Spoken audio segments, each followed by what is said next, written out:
भन्न चाहिँ मन चाहिँ छ कहाँ गएर हुने। मेरो छोरी कति तगडा थियो। आदरणीय दर्शकबिन, एउटा सानो असावधानीले कसरी कसैको सुन्दर संसार भत्काउन सक्छ भन्ने एउटा कारुणिक उदाहरण बनेकी छिन् 7 वर्षीय रश्मि जैसी। सुर्खेतको बराताल गाउँपालिका 2 पागमा घर भई हाल पञ्चपुरी नगरपालिका 2 स्थित मामा घरमा बसेर रश्मि पढ्दै आएकी थिइन्। सूर्यप्रकाश मावि पलैटेमा कक्षा 2 मा पढ्ने रश्मिका लागि मामाघर बस्ने ठाउँ मात्र थिएन, उनका सुन्दर सपनाहरू बुन्ने थलो पनि थियो। तर वैशाख 20 गतेको दिनले रश्मिको जीवनलाई सधैँका लागि पीडादायीमा बदलिदियो। स्थानीय कोटको धारामा नुहाएर मामाघर फर्किने क्रममा बाटोमै रहेको विद्युतको पोलमा झुकिएर उनको हात पुग्यो। मदन भण्डारी राजमार्गको निर्माणाधीन कोटको धारा नजिकै कलभर्टमा लत्रिएका तारहरू हटाउन न त विद्युत प्राधिकरणले चासो दियो न त निर्माणकर्ताले नै। त्यही लापरवाहीको करेन्टले रश्मिको कोमल शरीरलाई क्षणभरमै झट्का दियो र उनलाई बेहोस बनायो। मेरो छोरी सधैँ छ भने म आफै जिम्मेवारी लिन्छु, होइन भनेपछि मेरो छोरीलाई 100% त्यसलाई खाने लाउने बस्ने के चाहिन्छ सबै विद्युतले गर्नुपर्छ। त्यसलाई आजीवन बाँचुन्जेलसम्म, मरेको भोलिपल्ट त्यसले केही नदियोस् मलाई कुनै पनि लालच छैन।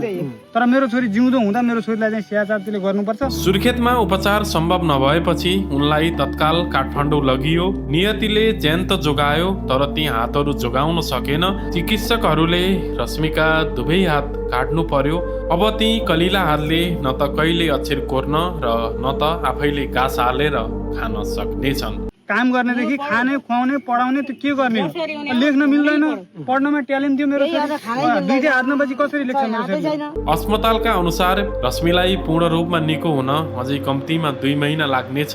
हालसम्म उनको उपचारमा 4 लाख रुपियाँ भन्दा बढी खर्च भइसकेको छ। मामा घरमा बसेर उज्यालो भविष्य खोजिरहेकी रश्मि आज अस्पतालको बेडमा अन्धकार भविष्य सम्झेर टोलाइरहेकी छिन्। रश्मिका बुबा आमाको माग छ, विद्युत कार्यालयको चरम लापरवाहीले मेरी छोरीको यो गति भयो, उसको बाँकी जीवनको जिम्मेवारी बेहोर्नु पर्छ। उपचार गरिदिन्छौँ भनेर म चाहिँ मान्नेवाला छैन।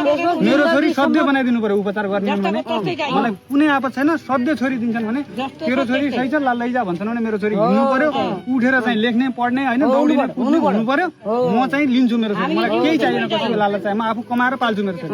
होइन भने मेरो छोरीको 2टा हात छैन, मैले चाहिँ कमाएर त्यसलाई पाल्ने कि त्यसको चाहिँ नोकरी गर्ने त अब म अर्काको देश गएर गुलामी अरूको गुलामी गरेर खाने मान्छे हो भनेपछि अब जागिर छैन, पेसा छैन।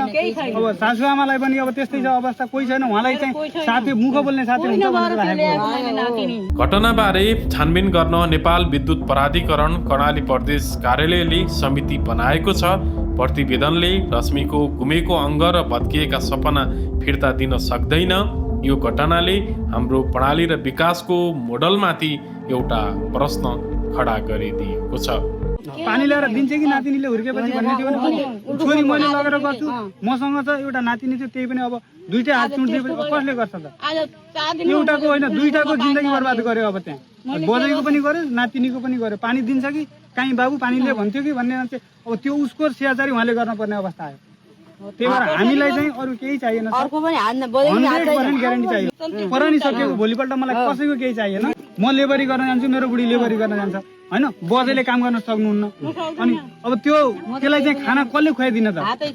लापरवाही किन गरियो त? यो आज मेरो छोरी पर्यो, भोलि अर्कोको पर्ला। मेरो छोरी अहिले त्यहाँ त्यो बच्चालाई थाहा पनि थिएन सर, यहाँ करेन्ट प्रवाह भइरहेको छ त त्यहाँ कमसेकम नोटिफिकेसन लाउनु पर्यो नि त, सूचना त बोर्ड दिनु पर्यो नि। करेन्ट लागेको छ त्यता नजानुस् भन्नु पर्यो नि त, त्यो बनाउनु नसके 3 कक्षा पढाइ पनि जान्थिन हो, पढ्न सक्थ्यो। बच्चालाई भन्दा यहाँको कर्मचारीलाई थाहा रहन्छ। यो धुलिया त देखेको छ नि त, यहाँको सर्वसाधारण नोटिफिकेसन पनि छैन। अनि अर्को कुरा के भन्नु, यहाँ थाहा पाउनु पर्यो नि। मेरो छोरीको घटना कस्तो भन्दा मेरो छोरी त्यो घटना घट्नुको अघिल्लो दिन साँझ यहाँ पुगेको, घुम्न गएको थियो, मसँग इन्डियामा लगाएको थिएँ बिदाको बेला। अनि उसलाई थाहा थिएन कि यहाँ यो करेन्ट छ यो छ भन्ने उसलाई थाहा थिएन। ऊ भोलिपल्ट आयो, भोलिपल्ट आउँदा बित्तिकै उसको साथीहरू हुन्छ नि त, अब साथीहरूसँग सानसाना केटाहरूसँग आयो, हजुरआमा हुनुहुन्थेन। अनि सानसाना केटाकेटी आयो, यहाँ नुहाए, नुहाइसकेपछि अब कपाल गिलो हुन्छ लेडिजको, अनि यहाँ आएर कपाल अब झाट्न लायो हुन्छ, अब त्यो शरीरतिर खेल्न लायो होला नि। गाडीको धक्का, हिजो 4 दिनको गाडीको धक्कामा चाहिँ आएको मान्छे नुहाउँदाखेरि पनि आफै मान्छे चक्कर लागे जस्तो हुन्छ।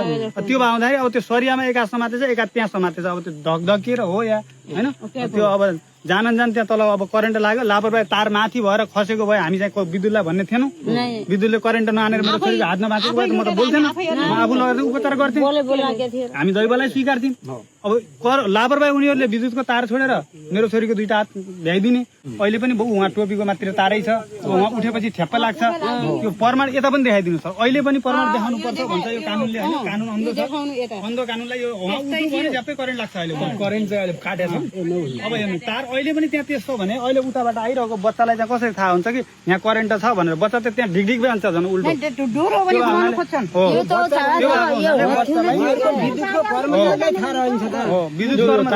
करेन्ट छ भन्ने त्यसलाई कर्मचारीलाई थाहा नै अनि यो झुडिएको देखिया छन् कहीँबाट यता उता हडिराखेका छन् यो खतरा चिज हो उहाँहरूको कर्मचारी त यो खतरा चिज हो यो सोझक बनाउनु पर्छ भनेर राखे कर्मचारीलाई पैसा खान लाग्छ होइन यहाँको जनताले खतरा हुन्छ हजुर यो गरिदिनु पर्यो भन्दा पनि नसुनिदिने